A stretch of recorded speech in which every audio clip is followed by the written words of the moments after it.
अच्छा, वो क्योंकि आप लोगों की असल स्ट्रीम तो किसी और हवाले से थी, बिल्कुल मुख्तलिफ डायरेक्शन में चली गई। आप लोगों ने शुरू में आसिम भाई ने जो प्रेजेंटेशन दी, उसके ऊपर मेरी कुछ गुजारिशात हैं, उस पे आप जवाब दीजिएगा। मैं बस पॉइंट अपने रख लूं, फिर आप उसको तसल्ली से जवाब दे सकते हैं। अच्छा, आपने एक बात की, आपने शुरू में उस हवाले से एक बात की थी कि कुछ खास वर्ड्स थे जो कि सिरियाक में और अरबिक में कॉमन है, तो वो वर्ड्स यूज नहीं हुए, तो इसलिए प्लेजरिज्म नहीं हो सकता। तो इस पे मेरा जवाब ये है कि बुनियादी आर्गुमेंट नहीं है हमारा स्टोइक भाई, ये तो एक वैसे ही साइड, लेकिन आपने एक जी ठीक है, लेकिन एक पॉइंट है, ठीक है, लेकिन उस पे मैं अपना पॉइंट रख देता हूँ ना, एक जवाबी, फिर आप उसका जवाब दे सकते हैं, कोई मसला नहीं है। मेरा पॉइंट ये है कि प्लेजरिज्म का सिर्फ मतलब ये नहीं होता कि word to word direct verbatim copy की जाए, तो कंटेंट की कॉपी भी प्लेजरिज्म के अंदर काउंट होती है हर एकेडमिक अंडरस्टैंडिंग में। तो ये तो मेरे पहली बात होगी। दूसरी बात मैंने ये करनी थी कि आसिम भाई ने जो डेट दी 630 की, वो जो टेक्स्ट है वर्जन की, ये बात ठीक है, मैंने भी इसमें देखा है, लेकिन उसमें 630 जो है ना, वो लेटेस्ट डेट है। इसके अंदर मुख्तलिफ जो स्कॉलर्स हैं, उन्होंने जो जब इस पे रिसर्च किया, तो इसके अंदर 630 लेटेस्ट डेट है, और उसके अंदर उसी हवाले से अर्लियर डेट्स भी हैं जो कि 6th सेंचुरी को बिलोंग करते हैं, यानी कि 500 समथिंग में। एक मेरा ये पॉइंट था। तीसरा मेरा पॉइंट ये है कि जो आसिम भाई ने क्रोनोलॉजिकल इशू के हवाले से बात की ना, लेट से मैं मान लेता हूँ कि 630 भी अगर उसकी डेट हो, तो उन्होंने कहा कि अगर एक चीज वजूद में ही 630 यानी कि हजरत मोहम्मद की वफात के बाद आ रही है, तो फिर वो प्लेजरिज्म नहीं हो सकता। इस पे मैं ये बात कहूंगा कि ये बात लॉजिकली गलत हो जाती है। उसकी वजह बता देता हूँ। उसकी वजह ये है कि जरूरी नहीं, ये जो 630 की डेट दी गई, ये उसकी टेक्स्ट फॉर्म में आने की डेट्स स्कॉलर्स देते हैं। इसका ये मतलब नहीं है कि ओरल ट्रेडिशन के अंदर वो वाकया या वो स्टोरी एग्जिस्ट नहीं करती थी। और इसकी इसकी दलील मैं ये दूंगा, जो कि आपने भी इनडायरेक्टली दी, वो ये थी कि जब कुरान के अंदर ये चीज रिकॉर्ड हुई है, सूरह काफ की आई थिंक 83 आयत है, उसके अंदर ये बात आई कि तुमसे जुल्करनैन के बारे में पूछते हैं। तो ये सवाल अपने आप के अंदर ये चीज साबित कर रहा है कि कुछ लोगों को इसका इल्म जरूर था, यानी कि वो हम तो सही वाकया। बात नहीं कर रहे हैं स्टोइक भाई, हम तो जी खुद ही जी कह रहे नहीं, हैं कि ओरल ट्रेडिशन में, बल्कि हमने तो, बल्कि हमारे जो यानी आसिम भाई हैं, उन्होंने तौरात का भी हवाला दिया है नहीं नहीं, कि लेकिन उन्होंने जो इशू रखा उसमें कि 630 में वो चीज आई है, तो प्लेजरिज्म हो नहीं सकता। मेरे नजदीक ये मजबूत दलील नहीं है, ये बहुत कमजोर बात है। ये तो बहुत मजबूत दलील है। उसकी वजह यह है कि जिस चीज के बारे में मुहक्किकीन ये कह रहे हो कि 630 में इसका वजूद हुआ है, और उन्होंने जुल्करनैन को अलेक्जेंडर बना दिया हो, ठीक है, और उसका वजूद बाद में हुआ है, और ये आयत पहले नाजिल हो चुकी है, कम से कम 10-12 साल पहले नाजिल हो चुकी है। तो प्लेजरिज्म किसने किया? हम इस बात का इनकार नहीं कर रहे हैं, हम ये नहीं कह रहे हैं कि ये किस्सा इंसानियत को पहली मरतबा कुरान से पता चला, ये हमारा दावा ये है ही नहीं। बल्कि प्रेजेंटेशन में हवाला था, बल्कि प्रेजेंटेशन में लिखा हुआ था। हम तो खुद ये कह रहे हैं कि तौरात में इस किस्से की तरफ इशारा है, और यहूदी कल्चर में और उनके ट्रेडिशन और लिटरेचर में इस किस्से का तस्करा था। यही वजह है कि इम्तिहान के तौर पर रसूलुल्लाह सल्लल्लाहु अलैहि वसल्लम से ये किस्सा पूछा गया और कुरान करीम की आयतें नाजिल हुई। जी एग्जैक्टली, इसीलिए मैं ये कह रहा हूँ भाई, मैं आपको, मैंने प्रेजेंटेशन दिया था, तो मैं थोड़ा सा एक पॉइंट ऐड कर दूं। देखिए स्टोइक भाई, मसला जो है वो जिलकरनैन का नहीं है। मसला ये है कि जिलकरनैन सिकंदर यूनानी है या नहीं। और वो चीज देखिए, 2 पॉइंट है कि जुल्करनैन जो है वो सिकंदर यूनानी है या नहीं, और ये कि ये सिकंदर यूनानी है और ये कहानी अरामिक से कॉपी होकर आई है। ये है असल मुकद्दमा। हमारा मुकद्दमा ये नहीं है कि जुल्करनैन जो है वो यानी कि पहली मर्तबा हम इंट्रोड्यूस कर रहे हैं, किसी को नहीं मालूम है। पूरे मुकद्दमे को समझिए कि सिकंदर यूनानी है और वो अरामिक से आया है, ये चीज है। वो जो अलेक्जेंडर लेजेंड जो किताब है, उसके जो अर्लियर वर्जन है, उसमें ये किस्सा ही नहीं है याजूज माजूज वाला। नहीं, मेरा वर्जन है, मेरा पॉइंट पहली मर्तबा ये जो वर्जन जो मारज़े वजूद में आया वो 630 में आया, और ये कोई हम नहीं कह रहे, बल्कि मुस्तशरिकीन खुद ही कह रहे हैं 629 या 630। जिनको आप मुस्तशरिकीन कह रहे हैं, उनके मुताबिक ही 630। देखें मुफ्ती साहब, आपको इस बात का पता है कि जब किसी हिस्टोरिकल चीज की डेटिंग की जाती है ना, तो वो एक रेंज होती है। वो ये नहीं होता कि उस दिन फलाने दिसंबर की 12 तारीख को इस सन में, वो एक रेंज दी जाती है। वो रेंज उन्होंने दे दी है कि produced after 629 AD, after 629 AD, ये डेट दे दी है। अच्छा, और दूसरी बात ये कि उस डेट को चैलेंज करने के लिए फिर आपके पास कोई दूसरी डेट होनी चाहिए ना। जी मैं दे रहा हूँ आपको डेट दे रहा हूँ। वो अगर आप खोलें अभी, अगर आप कहते हैं तो अभी खोल देते हैं, एक सेकंड है। उसके अंदर ये लिखी हुई है, बल्कि उसके अंदर 630 लिखी हुई है लेटेस्ट डेट, और 6th सेंचुरी लिखे हुए अर्लियर डेट्स, अभी मैं आपको लिंक भेज देता हूँ। तो 630 जो है वो यानी मुझसे मैं एक बात कह देता हूँ, शायद स्टोइक भाई को शायद मुगालता हो रहा है कई सारी चीजों में। देखिए ये जो सिकंदर यूनानी के रोमांस यानी कि द अलेक्जेंडर रोमांस की कहानी है, वो बेसिकली जो सबसे पुरानी है वो 3rd सेंचुरी एडी की है, जो कि सबसे पहले ग्रीक में जो है प्रोड्यूस हुई कहानी। हम बात कर रहे हैं, देखिए हम बात कर रहे हैं उस पंफलेट की, सुनिए स्टोइक भाई पूरी बात सुनिए, स्टोइक भाई पूरी बात सुनिए। हम बात कर रहे हैं उस 5 डॉक्यूमेंट्स की जो कि 1889 में मिले थे और उसका इंग्लिश में ट्रांसलेशन हुआ था। We are talking about that 5 documents, ठीक है। ये कहानी, हाँ जी बताएं। मैं उसी की बात कर रहा हूँ, मैं आपसे कह रहा हूँ कि मुझे आई नो मुझे उसके बारे में मुगालता नहीं हुआ, मैं उसी डॉक्यूमेंट की बात कर रहा हूँ जिसकी 630 डेट है, वो लेटेस्ट डेट है, और उसकी जो है वो अर्लियर आपको बताया ना कि जब डेटिंग नहीं वो जो 630 है वो अर्लियर है, इसलिए जो स्कॉलर्स ने लिखा है कि आफ्टर 629, इसका क्या मतलब है कि उसको सबसे अगर लेट मानेंगे यानी कि सबसे पहले भी मानेंगे तो वो 630 होगा। जैसे मैंने हवाले भी दिए इसमें कि किन लोगों ने लिखा है, और वो सारे मुस्तशरिकीन है जो कह रहे हैं कि 629 के बाद प्रोड्यूस हुआ है, वो ये नहीं कह रहे हैं कि 629 तक, आफ्टर 629। एक मिनट है ना, मुझे बस आप 2 मिनट काइंडली दीजिए, और मैं उसमें चलो उतनी देर मैं ढूंढ रहा हूँ, और उतनी देर आप मुझे जवाब दीजिए कि क्या ये जनरल सवाल है, इस पे आप कोई भी आप में से बता सकते हैं कि क्या ये बेहतर ना होता कि अल्लाह ताला क्लैरिफाई कर देता कि ये इंसान कौन है। क्योंकि मैं जानता हूँ, मैं आपसे एग्री करता हूँ कि मुसलमानों के अंदर, स्कॉलर्स के अंदर इस बात पे इख्तलाफ है कि जो है जुल्करनैन एक्चुअली कौन है। कुछ स्कॉलर्स तफसीर अल जलालैन में जो है वो जलालुद्दीन सयूती साहब जो हैं, उन्होंने इसको बाकायदा नाम लिखा है कि ये अलेक्जेंडर है, लेकिन और बहुत से स्कॉलर जैसे उसी के हाशिए में, माफ कीजिएगा मैंने जलालैन बहुत साल पहले पढ़ी थी, उसी के हाशिए में लिखा हुआ है कि ये राय गलत है, उसी के हाशिए में लिखा हुआ है।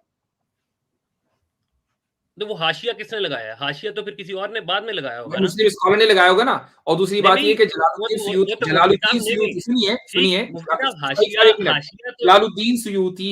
जलालुद्दीन सयूती ने एक वाकया और लिखा हुआ है जो मौजू रिवायत है। जलालुद्दीन सयूती की जो जलालैन है, तफसीर जलालैन, जो मोस्ट ऑथेंटिक इंटरप्रेट वो तफसीर नहीं है कुरान करीम की। और हम तो खुद ही मान रहे हैं कि कुछ मुफस्सिरीन ये मुगालता लगाकर बैठ गए कि शायद ये अलेक्जेंडर है, लेकिन ये ऑथेंटिक ओपिनियन नहीं है। द मोस्ट ऑथेंटिक ओपिनियन उनकी है जो इब्न अब्बास के हवाले से मैं पहले निकल कर चुका हूं। इब्न अब्बास और जलालुद्दीन सयूती में फर्क तो मानेंगे ना आप, या नहीं मानेंगे? नहीं मैं मानूंगा। मैं सिर्फ ये कह रहा हूं कि ये मुगालता तो आखिरकार एग्जिस्ट करता है इस्लामिक स्कॉलर्स में, क्या नहीं करता? इससे तो आप अग्री करेंगे। हाँ, एक रेयर ओपिनियन हो सकती है, लेकिन असल जो बात है वो ये है कि ये हिमियर के थे इब्न अब्बास रज़ियल्लाहु अन्हु की राय और काबे अखबार की राय यही है। तो इसमें मैं यही कहूंगा ना कि क्या, मेरा सवाल आपसे ये था कि क्या ये बेहतर ना हो जाता कि अल्लाह ताला बजाय कि उसको उसके टाइटल से खिताब करने के, जरूरत नहीं थी ना भाई। इसकी वजह ये कि कुरान तारीखी किताब तो है नहीं। अगर हमें ये पता भी चल जाए कि वो हिमियर के थे और उनका नाम ये था, तो इससे हमारे जुल्करनैन के ताल्लुक से हमारे ईमान में कौन सा इजाफा हुआ? हम तो आज भी कह रहे हैं कि जुल्करनैन थे, यानी उनका टाइटल जिक्र कर दिया। देखिए बादशाहों के जो हैं वो टाइटल, वो बादशाह जो है वो अपने टाइटल से जाने जाते हैं। फिरौन का नाम फिरौन तो उसका टाइटल था, अब आप कह नहीं जो उसका नाम जिक्र करना चाहिए था भाई, वो उसका टाइटल है। शाहजहां को आप मैं तो नहीं जानता, कम से कम शाहजहां का असली नाम क्या था, मैं तो शाहजहां जानता हूँ, उसका टाइटल था।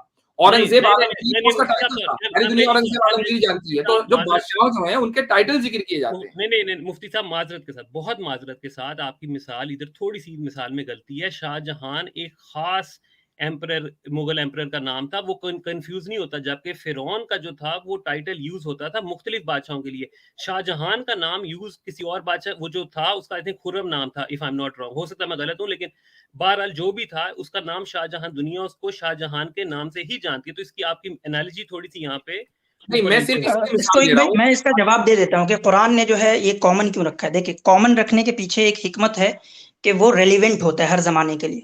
अगर आज हम जिस यानी इल्मी तरक्की दुनिया में और इतने नुआंसेस में जी रहे हैं ना, 6th सेंचुरी अरेबिया के लोग ये 7th 8th 9th 10th तक नहीं जी रहे थे।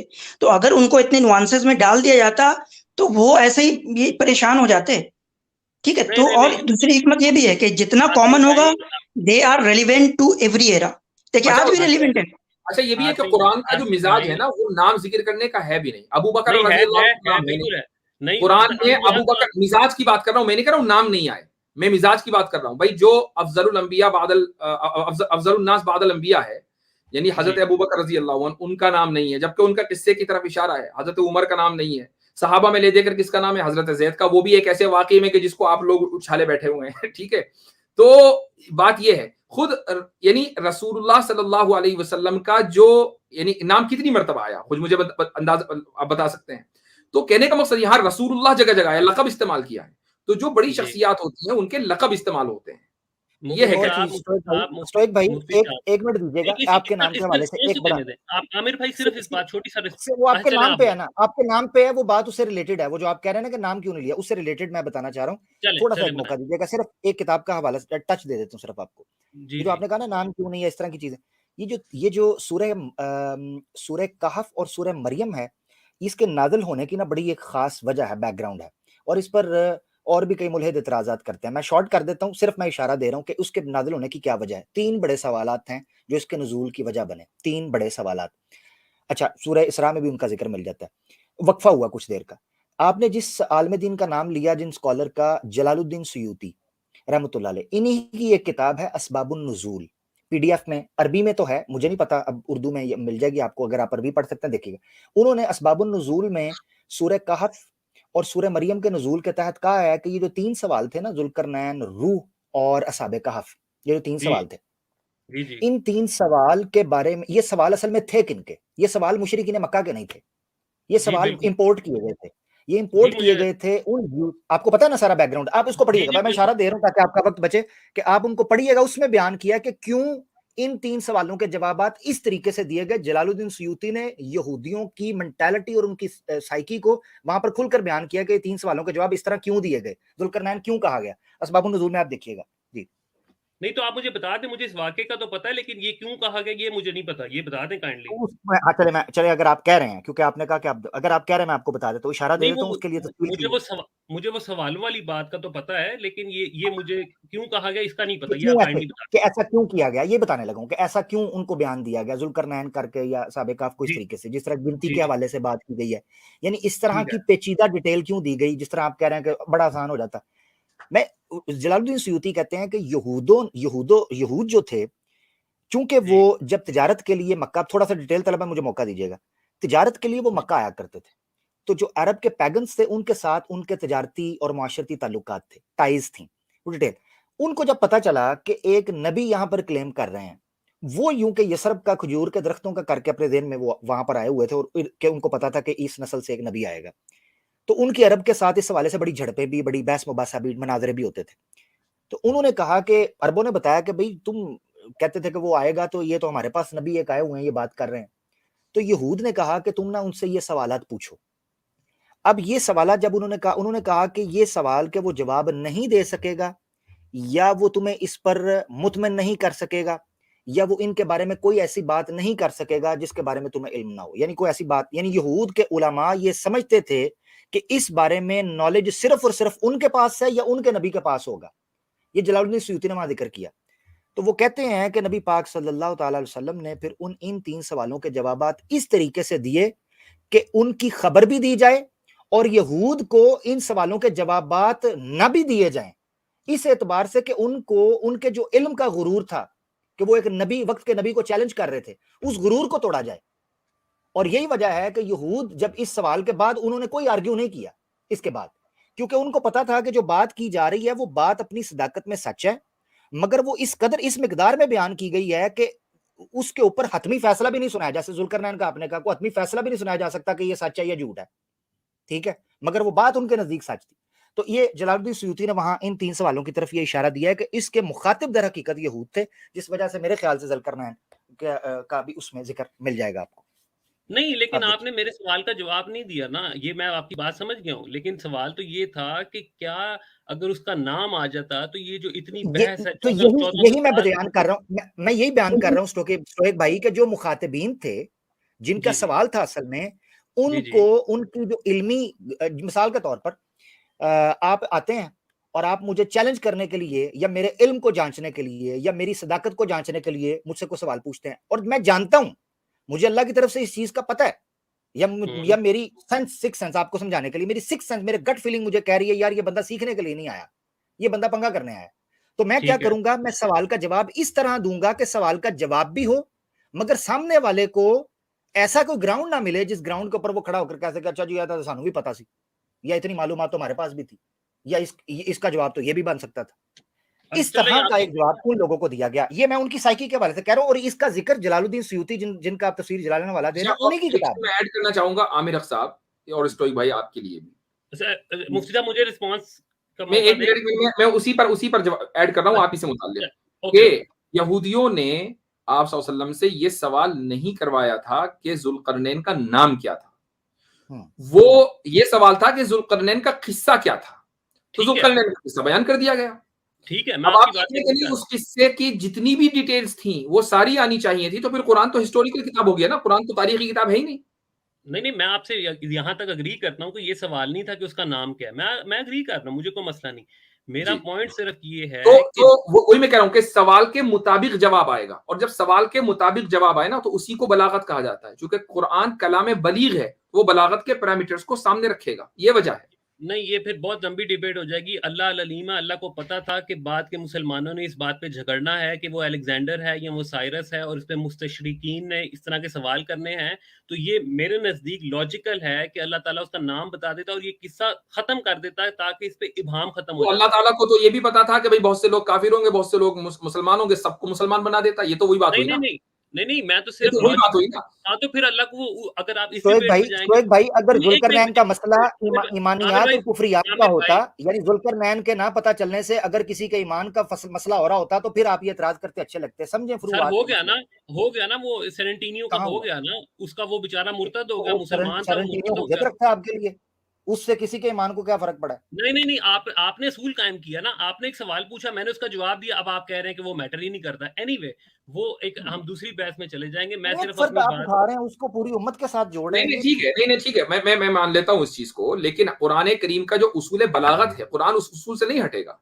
जो सवाल किया जाएगा कुरान उसका जवाब देगा। आप ये कहेंगे नहीं, कुरान चूंकि अल्लाह अल अलीम है, उसको पहले से पता है, तो भैया अल्लाह को तो पता है कि स्टोइक साहब जो है वो मुर्तद हो जाएंगे, तो ये ज्यादा बेहतर था कि स्टोइक साहब पैदा ना होते। आप तो ये कहना चाहिए फिर स्टोइक साहब, आप जो कह रहे हैं ना कि वो बात के जुल्करनैन की वजह से, एक जुमला ले लें, जुल्करनैन की कहानी की वजह से कोई मुर्तद हो गया, बस एक पॉइंट ले लें। तो देखें, बहुत सारे लोग जो है वो इस वजह से मुर्तद हो जाते हैं कि इस्लाम सिर्फ अपने आप को हक क्यों कहता है और सबको बातिल क्यों कहता है। तो मुर्तद होने और इस्लाम छोड़ने के लिए बस आपको कुछ भी एक्सक्यूज चाहिए, आप किसी चीज को बहाना बना सकते हैं, ठीक है। अब कुछ लोग इस्लाम इसीलिए छोड़ रहे हैं, कुछ लोग इस्लाम सिर्फ इसीलिए छोड़ रहे हैं कि इस्लाम जो है वो इतना क्लियर कट क्यों तौहीद की दावत देता है, इसलिए इस्लाम छोड़ रहे हैं। छोड़ दे भाई आप। अच्छा देखें, ये तो बात आपको उन लोगों के साथ करनी चाहिए जो कि इस तरह की बात करें।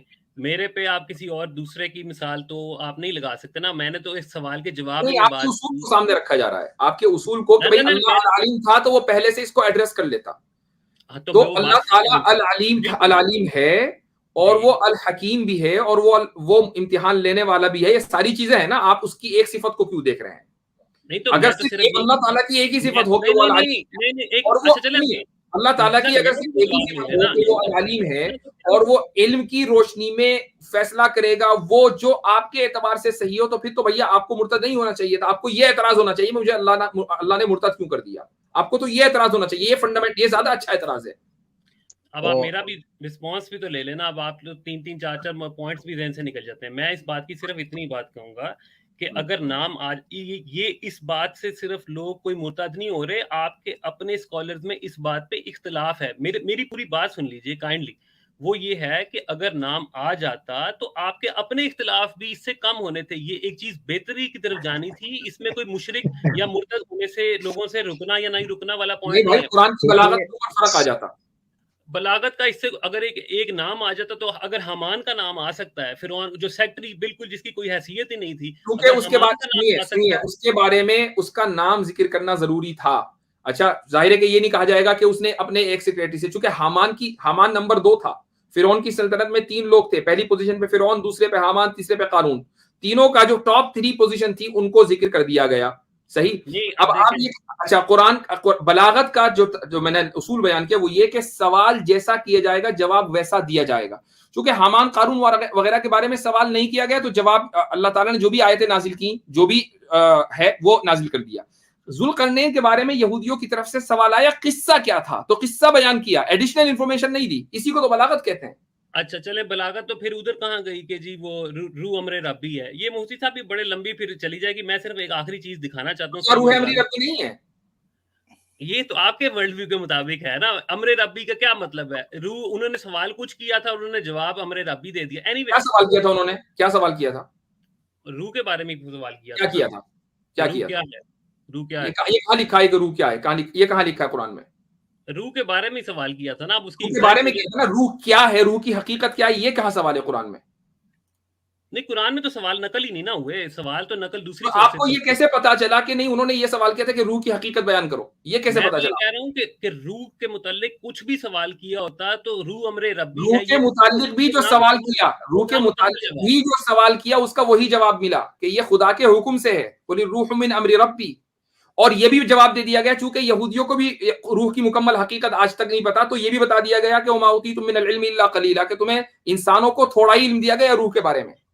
रूह अगर अल्लाह के और वो हुक्म थोड़ा से, इल्म, और उसकी वजह भी बता दी गई, चूंकि रूह जो है वो ऑब्जर्वेबल नहीं है, आप अपने 5 सेंसेस से रूह को नहीं समझ सकते, अच्छा तो इसलिए कहा गया वो जवाब देने का मौका दें। और यहूदियों ने उसको एक्सेप्ट किया। ये भी अच्छा, सुन लीजिए। नहीं, ये मैं नहीं मानता इस बात को, क्योंकि अगर यहूदियों ने एक्सेप्ट किया होता तो वो मुसलमान हो जाते। अच्छा, अब अरे वो तो रसूलुल्लाह सल्लल्लाहु अलैहि वसल्लम को कुरान के बयानिए के मुताबिक इस तरह पहचानते थे जैसे अपनी औलाद को पहचानते थे, क्या मुसलमान हो गए? नहीं, तो ये तो कुरान कह रहा है ना, इसका कोई हमें तो उनकी साइड ये से मीठा ये भी कुरान ही कह रहा है, ये भी कुरान ही कह रहा है। ये भी क्या तो कुरान ही चीज़? कह रहा ना। तो मैं तो दलील नहीं बना रहा। नहीं, यार एक हद हो मिनट, गई है। एक मिनट, नहीं, ये नहीं इतना वो आसान नहीं है। नहीं, एक मिनट ना, वाह इतना भी वाह आसान भाई, नहीं है। शेख साहब कमाल है, ये तो डबल स्टैंडर्ड से यार ट्रिपल नहीं, स्टैंडर्ड। मुफ्ती साहब नहीं, मैंने कौन सी कुरान की बात को दलील बनाई है? एक मिनट ठहरे, आमिर भाई आपने कुरान कहा से आप इस्तेदलाल कर रहे हैं और जब आप कुरान से जवाब दे रहे हैं कि नहीं कुरान दलील नहीं है। वाह भाई, नॉट एट ऑल। कुरान से इस्तेदलाल आप लोगों का है। मैं कुरान की बात की आपने ये कहा कि नहीं कुरान ने रूह का सवाल का जवाब नहीं दिया, मैं कह रहा हूं जवाब दिया, जो सवाल किया वो जवाब दिया, और यहूदियों ने उसके बाद कोई सवाल नहीं किया। अगर सवाल किया होता तो उसका भी जवाब, वो भी कुरान में नकल होता। अच्छा, अगर अल्लाह को सुनिए अगर ये सवाल इतना नाकिस था तो कुरान में इस सवाल को नकल करने की जरूरत ही क्या थी? कौन पूछ लेता कुरान से, आज सवाल कर लेता कि भाई वो जो यहूदियों ने सवाल किया था वो क्यों नहीं आया। मैं बताता हूँ, एक मिनट है, आप मुझे जवाब का काइंडली मौका देंगे? यहाँ भी एक दो और सवाल करने हैं तो कर ले पहले, इकट्ठे ताकि मैं जवाब दे दूं। जी, आपने कहा कि कुरान के अंदर जवाब आया कि रूह अल्लाह के हुक्म से है। अब आपके वर्ल्ड व्यू के मुताबिक मैं इसका जवाब दूंगा। आपके वर्ल्ड व्यू के मुताबिक हर चीज अल्लाह के हुक्म से है, अल्लाह के हुक्म से बाहर कोई भी चीज नहीं है। तो कुरान के जवाब ने कोई और इंफॉर्मेशन आगे क्या है उसके आगे भी तो पढ़ लो भाई। ये जिस आयत में ये लिखा है, और तुम्हें हाँ, कम इल्म दिया आगे क्या है? हाँ, आगे तो क्या है? तुम्हें बहुत कम इल्म दिया गया है, इंसान को बहुत कम इल्म दिया गया। उसी की बात कर रहे हैं या किसी और? अच्छा, मेरा जिस्म जो है, मेरा जिस्म और नहीं, आपका एक मिनट जिस्म, पहले सुनिए, मेरा मुफ्ती जिस्म साहब और मेरे आपका जवाब जिस्म को मेरे complete वर्ल्ड तो व्यू होने के दो एतबार से अल्लाह के हुक्म से है कि नहीं? मेरा मेरे जवाब वर्ल्ड पहले व्यू के एतबार से। कंप्लीट तो नहीं, काउंटर आप मुझे जरा नहीं, बाद में काउंटर करें आउट पहले। अभी करूंगा, मैं इसी पर कर लूंगा, रुक जाइए। आपके और मेरा जो जिस्म है और दुनिया में जितने भी लोग हैं उनका जो जिस्म है वो मेरे वर्ल्ड व्यू के एतबार से, इस्लामिक वर्ल्ड व्यू के एतबार से अल्लाह के हुक्म से है कि नहीं? जी बिल्कुल है। है। आपके वर्ल्ड व्यू, तो क्या हमें अपने जिस्म के बारे में ये कहा गया कि नहीं तुम्हें तुम्हारे जिस्म के बारे में बहुत कम इल्म दिया गया, तुम नहीं जान सकते? नहीं कहा गया। सिर्फ ये कहा गया कि ये जिस्म अल्लाह के हुक्म से, हर चीज अल्लाह ताला के हुक्म से है। लेकिन चूंकि ये मटेरियलिस्टिक चीज है जो हमारे सेंसेस के जरिए हम इसको समझ सकते हैं, लिहाजा हमें मुकम्मल नॉलेज का एक्सेस दे दिया गया और हम तरक्की करते जा रहे हैं, अपनी नॉलेज को इवॉल्व करते जा रहे हैं। लेकिन रूह के बारे में यह कह दिया गया और यहूदियों ने इसको तस्लीम किया कि ये सवाल ऐसा है कि जिसके बारे में तुम्हें इल्म कम दिया गया है। तो ये नहीं कहा गया बिल्कुल नहीं दिया गया, कहा गया कम दिया गया। वमा ऊतीतुम मिनल इल्मि इल्ला कलीला। ठीक है, ये आपका अपना जवाब है, अगर आपको ये सेटिस्फाई करता है दैट्स फाइन। लेकिन मैं तो इस पे ये कहूंगा कि अगर हर चीज अल्लाह के हुक्म से है तो कोई आंसर ऐड नहीं हुआ, कुछ जिसे कहते हैं ना, इंग्लिश में कहते हैं वैल्यू ऐड। पूरा है ना, आप आधी बात क्यों ले रहे हैं भैया? आगे ये है वमा ऊतीतुम मिनल इल्मि इल्ला कलीला। हाँ, तो this answer has no value. यहूदियों को ये मालूम था कि अगर मोहम्मद सल्लल्लाहु अलैहि वसल्लम कोई इस तरह की बात करेंगे कि रूह किसी हवा का नाम है, किसी उसका नाम है, इसका मतलब ये है कि हम समझ जाएंगे कि आदमी झूठ बोल रहा है। उनको भी पता था कि रूह की मुकम्मल हकीकत इंसान को नहीं दी गई। भाई वो तो अहले किताब थे ना। तो वो अगर उनको जवाब इतने सही लगे तो वो उस टाइम उनको चाहिए था ना कि वही मान ले आए। तो इस हवाले से मैं तो ये कहूंगा कि अगर उनके जवाब मैं तो ये कुरान ने इस चीज को नकल कर दिया ना कि वो रसूलुल्लाह सल्लल्लाहु अलैहि वसल्लम को ऐसे जानते थे जैसे अपने बेटा, नहीं लाना चाहते थे, वो रेसिस्ट थे। एक मिनट, आप यहूदियों को सुनिए, आप यहूदियों को रेसिस्ट मानते या नहीं मानते?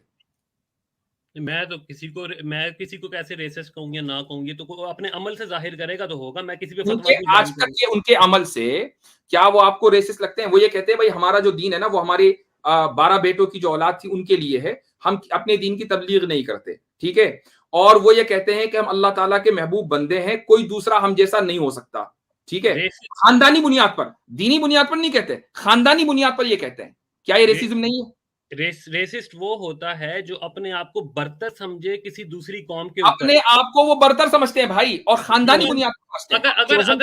अगर मुसलमान भी समझते हैं तो वो भी रेसिस्ट होंगे, इसमें क्या? हाँ होंगे, अगर खानदानी बुनियाद पर समझेंगे तो रेसिस्ट होंगे। हाँ, मैं ये कह रहा हूँ खानदानी बुनियाद पर अल्लाह ताला ने यहूदियों को कहा कि मैंने तुम्हें दूसरी कौमें पे फजीलत दी, ये फजीलत तो ये कह रहा हूँ कि वो ये समझते हैं कि हम खानदानी बुनियाद पर हम 12 बेटों की औलाद हैं, याकूब के 12 बेटों की औलाद है, लिहाजा हम ही बेहतर हैं, सुपीरियर हैं। इसका जवाब मुझे मालूम है आप नहीं देंगे। आपको समझ में आ गया कि आगे बात होने क्या वाली है? क्योंकि यहूदियों की शरीयत में रेसिज्म है, वो अपने आप को खानदानी तौर पर सुपीरियर समझते हैं। लिहाजा जब उनको पता चल गया कि मोहम्मद सल्लल्लाहु अलैहि वसल्लम हमारे खानदान में से नहीं आए, तो बावजूद है कि वो पहचान रहे थे, इसलिए ईमान नहीं लेकर आए। रेसिस्ट थे भाई। अच्छा, आप जवाब ले लें। अब मैं बोलूं, दे दिया मैंने, जवाब दे दिया। मेरा रिस्पॉन्स तो ले लें काइंडली। मेरा रिस्पॉन्स दो है। एक तो ये है कि अगर वो इस तरह की सोच रखते हैं तो ये कुरान में चीज आती है कि अल्लाह ताला ने यहूदियों को दूसरी कौमें पे फजीलत दी, तो ये अल्लाह यहूदियों को बहैसियत इस्लाम के, जब वो मुसलमान थे उनको सही पैगाम दिया, उनको चूज किया मूसा अलैहिस्सलाम की उम्मत बनने के लिए, उनको बहैसियत याकूब के औलाद होने के इस हैसियत से फजीलत नहीं दी थी। अगर इस हैसियत से फजीलत होती तो वो फजीलत उनसे वापस कभी न ली जाती। बिल्कुल, जिल्लत की बात भी की है उनकी बार बार, दो बार। अगर किसी का बेटा होना फजीलत की बात, सुनिए स्टोइक, अगर किसी का बेटा होना बाइस फजीलत है, तो क्या रसूलुल्लाह सल्लल्लाहु अलैहि वसल्लम का मैसेज आने के बाद उनका बेटा होना खत्म हो गया? अब वो याकूब की औलाद नहीं रहे? नहीं। अच्छा, चले मैं बताता हूँ मुफ्ती साहब, मेरा भी रिस्पॉन्स ले लें। वो जिस फजीलत की आप बात कर रहे हैं ना, वो आज ये 8 मई 2022 तक भी वो समझते हैं, वो आपके वर्ल्ड व्यू को ठीक नहीं मानते। वही मैं कह रहा हूँ, मैं तो खुद ये कह रहा हूँ भैया, मेरी बात की शुक्रिया आपने कि मेरी बात की तायद की कि वो ये समझते हैं कि हम औलाद याकूब होने की हैसियत से, हम औलाद याकूब होने की हैसियत से अफजल हैं। आप मुझे एक बात बताइए, सुनिए मैं एक और दलील देता हूँ। आप अगर मेरी पिछली दलील रह गई मुफ्ती साहब, मेरी पिछली दलील रह गई। आप अगर स्टोइक पाकिस्तान में पैदा हुए और मान लीजिए आप एक यहूदी घराने में पैदा होते, क्या आपको इसराइल की नेशनलिटी फौरन मिलती या नहीं मिलती? आप कभी इसराइल नहीं गए, महज इसलिए कि आप उस कबीले से ताल्लुक रखते हैं जो 12 कबीले हैं, आपको इसराइल की नेशनलिटी मिलती या ना मिलती? आई थिंक ये जो उन्होंने पूरी दुनिया से यहूदी इकट्ठे करने का वो किया, वह कोई भी चाहे अगर तो वो उसको किस बुनियाद पर किया भाई? किस बुनियाद पर किया? इसी बुनियाद पर किया ना कि ये 12 कबीलों से हैं। यहां तक कि वो जो खोया हुआ कबीला था ना, उसको भी ढूंढने के लिए इंडिया पहुंचे और इंडिया से हजारों लोगों को लेकर गए खोए हुए कबीले को। इसका मतलब इससे बढ़कर रेसिज्म और क्या हो सकती है? इसलिए जो आप कहते हैं ना, इसलिए ये यहूदियों की रेसिज्म को आप कभी भी डिफेंड नहीं कर पाएंगे सुबह क़यामत तक के। इसलिए मैं बता रहा हूँ यहूदी इसलिए ईमान नहीं लेकर आए एज ए कम्युनिटी, इसलिए ईमान नहीं लेकर आए क्योंकि वो रेसिस्ट थे। लेकिन जिनको अल्लाह ताला ने तौफीक दी, अब्दुल्लाह इब्न सलाम रजी अल्लाह अन्हु यहूदियों के आलिम थे, इस्लाम ले आए। काब अहबार यहूदियों के रबाई थे, इस्लाम ले आए। अच्छा, ये आपका दावा है, ठीक है, तो दावे की दलील भी आपके पास सिर्फ अपना वर्ल्ड व्यू की चीजें हैं, आपके पास कोई एक्सटर्नल सोर्सेज नहीं है, ये बात तो हो गई। अच्छा, दूसरा मैं आपको जवाब देना, मेरी भाई आप हमारे जो इंटरनल सोर्सेज हैं, जब आप उनके ऊपर एतराज उठाएंगे तो हम वहीं से तो जवाब देंगे। हाँ, अगर आपको एक्सटर्नल सोर्सेज चाहिए तो फिर बात इस पर नहीं होनी चाहिए कि जुल्करनैन क्या और ये आयत क्यों आई है, फिर इस पर बात होनी चाहिए कि कुरान अल्लाह का कलाम है या नहीं, फिर इस पर बात करते हैं। अब हम एक्सटर्नल सोर्स से साबित करेंगे, बल्कि इंटरनल सोर्स एक्सटर्नल सोर्स दोनों से साबित करेंगे। ठीक है, फिर बहस दूसरी है, अच्छा, उस पे भी किसी दिन कर लेंगे बात। फिलहाल तो हम आपकी जो बात नहीं, आप ये बात ना कहें कि आपने जो है एक्सटर्नली साबित नहीं किया। भाई जब एतराज आप इंटरनल सोर्सेज पे करेंगे तो वहीं से तो जवाब देंगे आपको। नहीं नहीं, मैं आपको वजह बताता हूँ ना, मैंने आपको एक दलील रखी, आपने अपनी क्लेम की वजह से आपने मेरी दलील को रद्द करना चाहा, तो दलीलें इस तरह रद्द नहीं होती। आपने कहा दो मैंने न सिर्फ ये कि क्लेम किया बल्कि उसको साबित भी किया कि यहूदी सेटिस्फाइड होने के बावजूद भी आप पर ईमान नहीं लाए रेसिज्म की बुनियाद पर, वो रेसिज्म आज भी उनमें मौजूद है। आप इसको डिफेंड कर दीजिए कि नहीं वो तो बहुत अच्छा चलें, ये आपका दावा है। दो आपने एक्सेप्शन को बुनियाद बना, अच्छा मेरी बात तो ये सुनिए। मेरा दावा नहीं है, मैं दलील से साबित कर चुका हूं। यहां तक कि सिटीजनशिप का जो कानून है इसराइल का, उससे भी साबित कर दिया मैंने। उसके पीछे जो है ना वो पॉलिटिकल रीजन है, हॉलोकास्ट है उसके पीछे, यहूदियों पे पूरी यूरोप के अंदर बड़ा जुल्म हुआ है, क्रिश्चियंस ने बहुत यहूदी मारे हैं थ्रू आउट द हिस्ट्री। इसकी वजह से उन्होंने एक अपना वो तो अमेरिका यूरोप में बहुत आसानी के साथ रह रहे हैं। उनको इसराइल में जाकर अगर मान लीजिए जो वहां पर इसराइल के या फलस्तीन के जो मुसलमान वहां पर कर रहे हैं, अगर आपके एतबार से वो गलत है, तो वो यूरोप में ज्यादा महफूज है, अमेरिका में ज्यादा महफूज है या इसराइल में ज्यादा महफूज है? तो मैं आपको बता देता हूं, उसकी वजह ये है कि उनके भी दीन के अंदर प्रॉमिस्ड लैंड की एक चीज है, तो इसमें कोई बड़ी बात नहीं है। प्रॉमिस किसको किया गया? औलाद याकूब को किया गया ना। जी अल्लाह ने किया ना, औलाद होने की बुनियाद पर किया ना जी। तो बस इसी को तो रेसिज्म कहते हैं भाई। इसलिए उन्होंने आप सल्लल्लाहु अलैहि वसल्लम का मैसेज कबूल नहीं किया, चूंकि रेसिस्ट थे और आज भी हैं। यही तो मेरा पॉइंट है। मैंने इस बात का जवाब पहले दे दिया था। ये फिर बार बार एक ही बात पे फायदा कोई नहीं बात करने का। मैंने इसका जवाब दे दिया था कि वो फजीलत अल्लाह की दी हुई थी। अच्छा, मैं दूसरी बात नहीं, आपने ये गलत कहा। वो फजीलत औलाद याकूब होने की नहीं थी, बल्कि औलाद याकूब को दीन मिलने की फजीलत थी। यही वजह है कि वो फजीलत उनसे छीन ली गई, चूंकि उन्होंने रसूल सल्लल्लाहु अलैहि वसल्लम के पास जब वो दीन आया तो उसका इनकार कर दिया। वरना औलाद याकूब तो वो तब भी थे। अगर ये बुनियाद होती तो आज भी अफजल होते। आज तो नहीं है। आज तो वो जलील है कुरान के वर्ल्ड व्यू के एतबार से। ये अच्छा चलो मुझे ये बताएं कि फिर कुरान बार बार मेरी दूसरी दलील भूल जाएगी, मुझे ठहरे, इस पे मैं बाद में आता हूँ। मैं आपको बता दूं, दूसरी मेरी दलील ये थी, आपने कहा यहूदी ईमान इसलिए नहीं लाए अपने रेसिज्म की वजह से। फिर आपने एक्सेप्शन को दलील बनाया, दो बंदे जो ले आए आपने उसको दलील बना के कहा कि जिनमें नहीं था वो ले आए, बाकी सारे आपने एक ही वो कैटेगरी में डाल दिए। मेरा दूसरा सवाल इस पे ये था कि चले वो तो नहीं लेके आए फॉर वट एवर रीजन, चले आपकी बात मान लेते हैं। तो जो मुशरिकीन मक्का जिनसे ये सवाल करवाया गया था, जो गए थे मदीने और सवाल पूछ के आए थे कि आप जो हैं अहले किताब हैं, आप हमें कोई ऐसी चीज बताएं कि हजरत मोहम्मद की जो नबूवत है उसको टेस्ट कैसे किया जाए। तो मजे की बात यह है कि जिन लोगों से ये सवाल करवाया गया, सूरह काफ की जो तीनों वाकयात हैं उनके बारे में या तीनों क्वेश्चंस हैं, वो लोग भी ईमान नहीं लेके आए। ये इसका जवाब क्या बन आया आपके वर्ड? आपको कैसे पता कि वो कोई उनमें से ईमान नहीं लेकर आया? आप बता दें भाई। फतेह मक्का तक सारे के सारे चंद मुशरिकीन को छोड़ करके तकरीबन अक्सरियत मुसलमान हो चुकी थी। अच्छा तो फतेह मक्का पे तो कैसे लोग ईमान मैं ये नहीं कह रहा हूं फतेह मक्का पर, फतेह मक्का तक। अच्छा एक बात बताइए, खालिद बिन वलीद ओहद में मुसलमान नहीं थे, मुसलमान हो गए उसके बाद, ठीक है। ओहद तक के खालिद बिन वलीद मुसलमान नहीं थे। इस तरीके से हुदैबिया हुआ, हुदैबिया के बाद कितने मुसलमान हुए। तो आपको कैसे पता कि इस किस्से से या इन जवाबात से मुतासिर होकर मुसलमान नहीं हो रहे थे, वैसे ही हो रहे थे बस फालतू में? जी मैं उसकी अकली दलील दूंगा। मेरे अगर ये जवाबात गलत होते ना, सुनिए मेरी बात सुन लीजिए, इसका जवाब दीजिएगा। अगर आप वसल्लम के बयान करना ये जवाबात गलत होते ना, तो एक भी मुशरिक मुसलमान नहीं होना चाहिए था, एक भी नहीं होना चाहिए था। अच्छा चले, आप मेरी इस पे दलील ये सुन लें कि ये इतना ये हाई वैल्यू हाई प्रोफाइल वाकया है कि जब ये वाकया नकल हो रहा था तो इसके ऊपर लोग मुसलमान अगर हुए होते तो ये सवाल ही पैदा नहीं होता कि ये चीज रिकॉर्ड ना हुई होती। मैं आपको कहता हूँ कि मैं गलत साबित हो जाऊंगा, आप मुझे साबित कर दें कि ये सवाल करने वाले मुसलमान हो गए उस वक्त। भाई आप ये तो बुनियादी तौर पर सवाल गलत है। ये सवाल मुफ्ती साहब, मैं स्टोइक भाई आपको जवाब देता हूँ। देखें, किसी के भी ईमान लाने या किसी भी बात को कबूल करने के बहुत अलग अलग फैक्टर्स होते हैं। आई थिंक आप भी मानते हैं इस बात को। और देखें, जब आप किसी एकेडमिक वर्ल्ड में, या ऐसे ही मान ले एकेडमिक वर्ल्ड नहीं, मान ले कि आप राइवल होते हैं ना, किसी को नीचा दिखाना आपका मकसद होता है, एक रेसलिंग मान ले, यानी कि कंपटीशन में होते हैं, तो उस वक्त गर्चे आप हार भी जाएं तो आप एग्री नहीं करते उस बात से। तो सेम ऐसा ही ये इंसानी नफ्सियात है। आपको भी पता है कि जब आप डिबेट में किसी सामने वाले को हरा देते हैं तो बहुत कम होता है कि वो आप चुप तो हो जाएगा लेकिन आपकी बात कबूल नहीं करेगा। तो ये जो सवाल करने वाले थे वो बहुत, यानी कि मेरे हिसाब से वो हाईली, यानी कि अनलाइकली था कि वो इस्लाम कबूल करते। वो ज्यादा खामोशी हो सकते थे। ये इंसानी नफ्सियात है। क्योंकि वो एक राइवल के तौर पे गए थे, उनको नीचा दिखाना मकसद था। लेकिन जब देखा कि नीचा तो हम दिखा नहीं पाए, हमें तो जवाब मिल गया, तो वो एक जो अंदर खिफ़्फ़त और शर्मिंदगी होती है ना, वो इंसान को हक कबूल करने से रोकती है। तो मुमकिन है वो उस वक्त कबूल नहीं किया, हो सकता है 10 दिन बाद, 50 दिन बाद, 30 यानी 1 साल बाद कभी भी वो कबूल कर सकते। ये पॉसिबिलिटी ज्यादा कभी है। हाँ, अच्छा, आप अगर ये साबित कर देना स्टोइक कि नहीं, एक भी बंदे ने इन वाकयात के सामने आने के बाद एक भी बंदे ने इस्लाम कबूल नहीं किया, बल्कि जो मुसलमान थे ना वो भी छोड़ के चले गए, तब तो वाकई आपकी बात में दम है भाई। अच्छा, आपको ये साबित करना है असल में कि कोई भी इस्लाम नहीं लाया, ये साबित कीजिए। नहीं मुझे मैंने साहब मैं अच्छा चले, अब मैं पहले आसिम भाई की बात का जवाब दे दूं, फिर आपकी बात पे।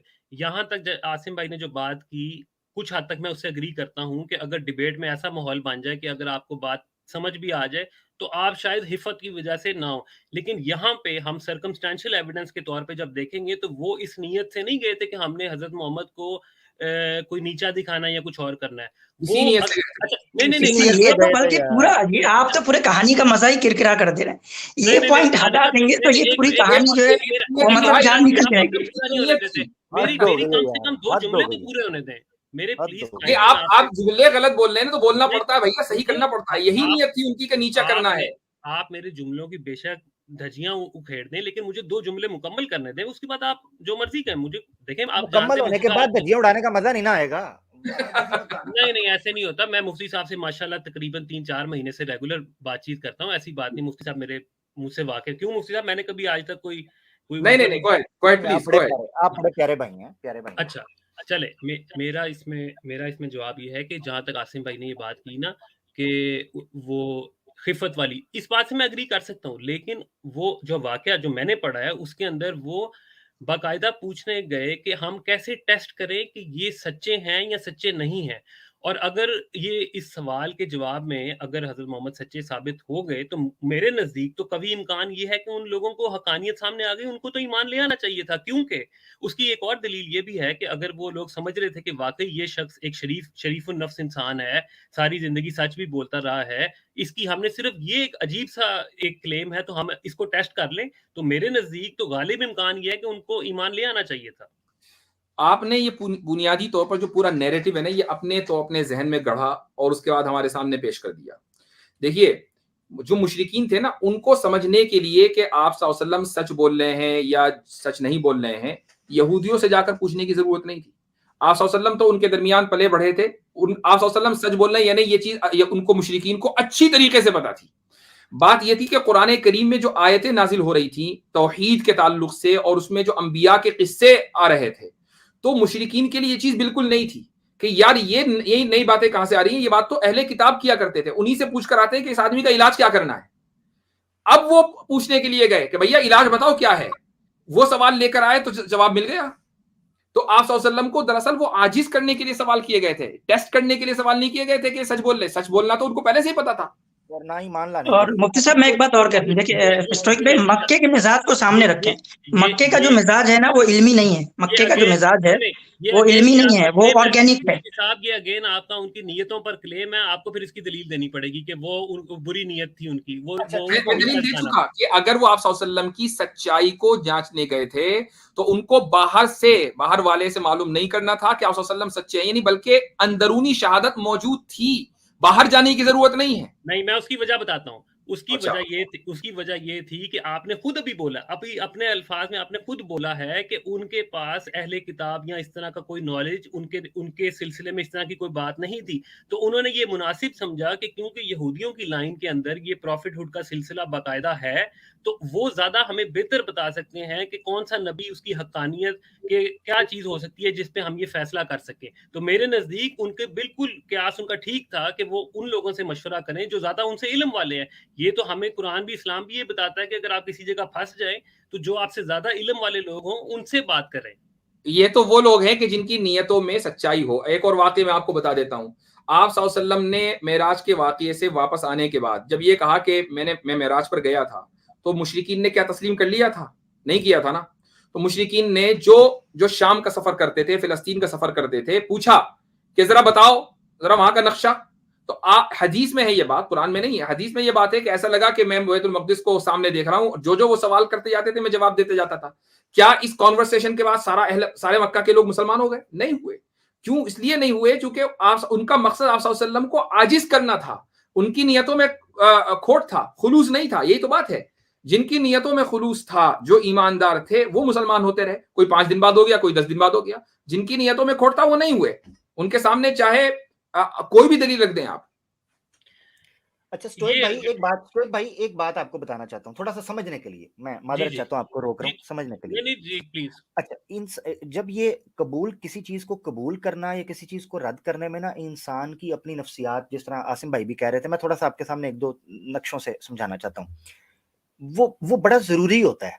तो किसी चीज की सही होने के लिए अवाम में उसका मकबूल होना, ये जो आप एक पूरा फॉर्मूला सामने रख रहे हैं ना, कि चूंकि वो उनके जवाब से मुतमिन नहीं हुए, चूंकि उन्होंने जवाब माना ना, चूंकि इन्होंने माना ना, लिहाजा इसका मतलब यह है कि वो जवाब मुतमिन करने वाला नहीं था, और लिहाजा वो ईमान ना लेके आए, लिहाजा आप सच्चे नहीं थे। ये जो फार्मूला है ना, इसको इस तरीके समझें कि यार अगर आपने टिपिकल इस्लामिक वर्ल्ड व्यू आप कह रहे हैं इस्लामिक टेक्स्ट के सामने रखते हुए, अभी हम भूल जाते हैं कि मोजज़ात हो सकते हैं या नहीं हो सकते, ये एक अपना लंबा चैप्टर है, मगर 1 मिनट के लिए आप देखें कि एक बंदा कहता है अपने हाथ में कंकर पकड़ के कि ये अगर बोल देते हैं, कलमा पढ़ देते हैं, तो मैं भी कलमा पढ़ दूंगा, अबू जहल जो है, ठीक है। तो आपके हाथ में पड़े हुए कंकर जो हैं नबी पाक सल्लल्लाहु अलैहि वसल्लम के, वो कलमा पढ़ देते हैं, ठीक है। ये आपके मोजज़ात, आपके शुमाइल में से है। वो बंदा आगे से कह देता है तुम जादूगर हो। अब इसका मतलब, अब आप अंदाजा करें कि कुछ सवालों के जवाबात मिलना ज्यादा इत्मीनान देता है, या आपका किया हुआ मुतालबा पूरा करने के जवाब में आप ईमान ले आओ या किसी को सच्चा मान लो।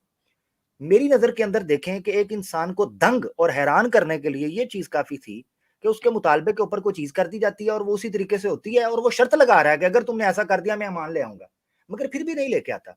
तो ये फार्मूला जो आप रख रहे हैं, मैं काफी देर से देख रहा हूं कि आपका असल इशू क्या है, जहां से आप बुनियाद बना रहे हैं। क्योंकि वो चलते चलते कहां दूर आया, जुल्करनैन से चलते चलते यहां पर आया है कि चूंकि उन सवालों के जवाबात काबिल इत्मीनान नहीं थे, और उस काबिल इत्मीनान ना होने की वजह उनका ईमान ना लाना है, लिहाजा वो काबिल इत्मीनान नहीं थे जवाबात, और वो ईमान नहीं लेके आए, लिहाजा आप सच्चे नहीं।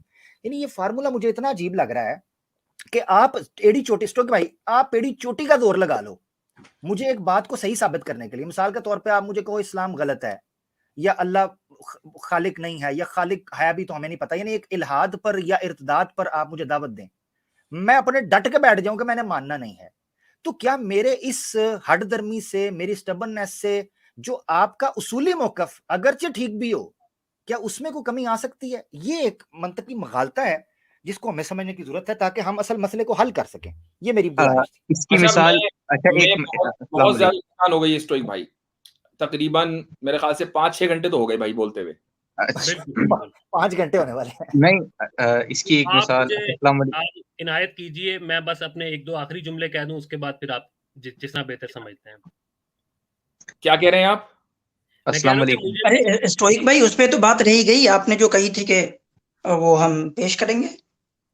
सॉरी, हाँ मैंने आपको लिंक दिया ना, सॉरी एग्जैक्टली, हाँ ये तो बहुत अच्छा आपने ये रिमाइंड करा दिया। जी ये मैंने लिंक भेजा। हाँ, thank you so much Asim भाई, मेरी बात झूठी हो जानी थी। विकिपीडिया का है theories about Alexander the great in the Quran, यही है? जी बिल्कुल यही है। यही एक्चुअली इधर आपकी डेट भी लिखी हुई है, जो मैंने बात कही थी उसकी भी। बहुत शुक्रिया, ये आपने याद करा दिया। ये काइंडली शेयर अगर कर सके तो मैं बता देता हूँ मैं कहाँ से बात कर रहा था पहले। जी मैं समझ गया आप कहाँ से पढ़ने वाले हैं। यहाँ से the Syriac legend of Alexander has however received a range of dates by different scholars from a latest date of 630 AD, है ना?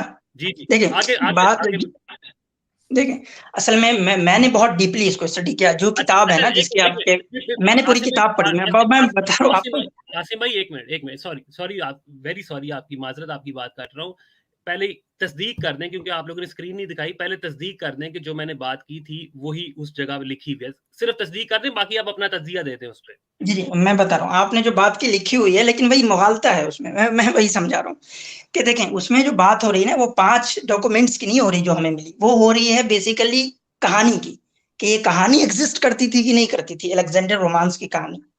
तो हम तो कह ही रहे हैं भाई, कि मैंने पहले ही कहा कि ये सबसे पहले यूनान के अंदर 300 एडी में जो है ये कहानी वजूद में आई। उसके बाद ये हिब्रू सिविलाइजेशन में गई, सिरिक में गई, पर्शियन में गई, इवन कुछ लोगों ने कहा अरबिक में भी गई है। तो हमें इससे प्रॉब्लम नहीं है। और देखिए मैं बताता हूँ आपको, जो थियोडोर नोडिल की है ना, मैं बता रहा हूँ, सुनिए ना। जो जर्मन ओरिएंटलिस्ट है जिसने सबसे पहले ये थ्योरी प्रपोज किया है, उसने भी अपने इसमें लिखा है कि ये कहानी अगर आई भी होगी तो वो ओरल ट्रेडिशन के थ्रू आई होगी, ना कि रिटन ट्रेडिशन के थ्रू। ठीक, क्या कह रहे हैं? काइंडली मैं सिर्फ ये कह रहा हूँ कि थोड़ी सी बात ऊपर नीचे हो गई। काइंडली अगर आप दिखा दें, मैं पढ़ के सुना देता हूँ। मैं आपको एक जुमला सिर्फ मैं आपको पढ़ के बता देता हूँ, ताकि जी ऑडियंस पढ़े, को ये ना आप लगे पढ़ कि लें, मैं उसी में बता देता हूँ, पढ़ जी लीजिए। जी, उसमें ये लिखा, और अब ये उसी सिरियाक लेजेंड की बात हो रही है। अब ये मैं पढ़ रहा हूँ वर्बैटम। The Syriac legend of Alexander has, however, received a range of dates by different scholars, from a latest date of 630, close to Muhammad's death, to an earlier version inferred to have existed in the 6th century CE. ये वो exact जुमला है जो नहीं होता आपका stoic. नहीं, बिल्कुल साबित होता है, क्योंकि ये जिस चीज की जो एग्जैक्ट सीरियक लेजेंड है, उसी की बात हो रही है कि स्कॉलर्स ने उसको डिफरेंट डेट्स दी हैं, जिसमें सबसे लेटेस्ट डेट 630 है और 6th सेंचुरी के अंदर वो एग्जिस्ट करती थी। ये उधर लिखा हुआ है, मैंने आपको हवाला दे दिया। मैं वही तो कह रहा हूँ आपको कि इसमें जो स्कॉलर्स ने कहा ये एग्जिस्ट करती थी, they are talking about the oral tradition, और आप शायद मिस कर गए। आप अगर थियोडोर नोडल्की को पढ़ते तो ये कॉन्सेप्ट क्लियर हो जाता। इवन दे कोटेड के वो भी यही मानता है, सबसे पहले 1890s में उसने थ्योरी प्रपोज की थी, लेकिन उसने ये थ्योरी दी थी कि ये ओरल ट्रेडिशन के थ्रू आई होगी। अब मैं आपको बताता हूँ ये स्टोइक भाई जब आपने मान आर्गुमेंट पेश किया था, स्टोइक भाई जी, जब जी। आपने आर्गुमेंट पेश किया था, तो आपने भी यही स्ट्रेस दिया था कि ये ओरल जो है ना रूमर्स के तौर जी, पर जी। विस्परिंग हो रही थी। आपने उस जी, वक्त भी ये जी, कहा। जी, मैंने 2 पॉइंट रखे थे। मैंने कहा था कि ये इसके बारे में डेट्स का भी इख्तिलाफ है, और मैंने ये भी कहा था कि ओरल भी अगर एग्जिस्ट करती हो तो उससे भी प्लेजरिज्म हो सकता है। मैंने सिर्फ एक बात रखी थी कि ये दोनों पॉसिबिलिटीज हो सकती हैं। मैंने इसलिए ये स्ट्रेस इस बात पे किया है जी ताकि जी, मैं स्टोइक भाई देखिए, मैं आप इसको अब मैं दिखाता हूँ कि ठीक है, एक बंदे ने ये दावा किया, नोडेल्की ने जो है ये दावा किया, ठीक है। उसके दावे की बात अब अभी जो है, यानी कि ये अभी जो सॉरी एक नया स्कॉलर 2007 में किया। लेकिन क्या जो दूसरे एकेडमिशियन हैं वो नोडेल्की की इस बात से एग्री करते हैं या क्रिटिसाइज करते हैं? क्या जो दूसरे स्कॉलर्स हैं जिन्होंने वास्टली सिर्फ और सिर्फ इन डॉक्यूमेंट्स पे काम किया है, उनकी राय ज्यादा मोतबर है, या उस बंदे की राय ज्यादा मोतबर है जो काम तो कर रहा है कुरान पे, लेकिन एक किसी दूसरे के रिसर्च पे रख के अपनी एक थ्योरी बना रहा है?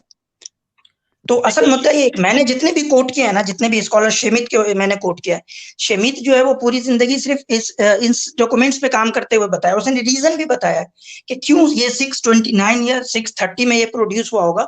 उसकी उसने रीजन बताई है कि हेरेकुलस ने जब फतह पाई है तो उसमें इस डॉक्यूमेंट्स के अंदर वो सारे फतहों का जिक्र है, वो सारे जो विक्ट्रीज का जिक्र है। तो ऐसा कैसे मुमकिन हो सकता है कि जो विक्ट्रीज 629 में या 630 में हो रही हो, वो 629 या 630 से पहले किसी किताब में या किसी डॉक्यूमेंट्स में आ जाए? How this is possible? चले, ये इसके ऊपर ये देखा जा सकता है वो कौन स्कॉलर ज्यादा मोतबर है, किसकी। ये बिल्कुल स्टोइक भाई, ये बिल्कुल उस नोयत की बात है जैसे अर्दा विराफ की बात की जाती है, ठीक है, जरतश्तों के अंदर, कि उसका वाकया जो है, उसकी किताब वो बिल्कुल टोटली डिफरेंट हो जाएगा, पर ये उसी तरह की डेट का इशू बन रहे हैं। तो इसको मजीद स्टोइक भाई, आप उनको इस पे पढ़ें जिन्होंने एक्सटेंसिवली इस पे काम किया, ना कि उनको पढ़ें जिन्होंने कुरानिक थ्योरी पे काम किया है और इस चीज को किसी और से बोरो किया है। ठीक है, चले, मैं ये कह देता हूँ इस बात न्यूट्रल होकर पढ़ें, आप अपने पर्टिकुलर वर्ल्ड व्यू से ना पढ़ें।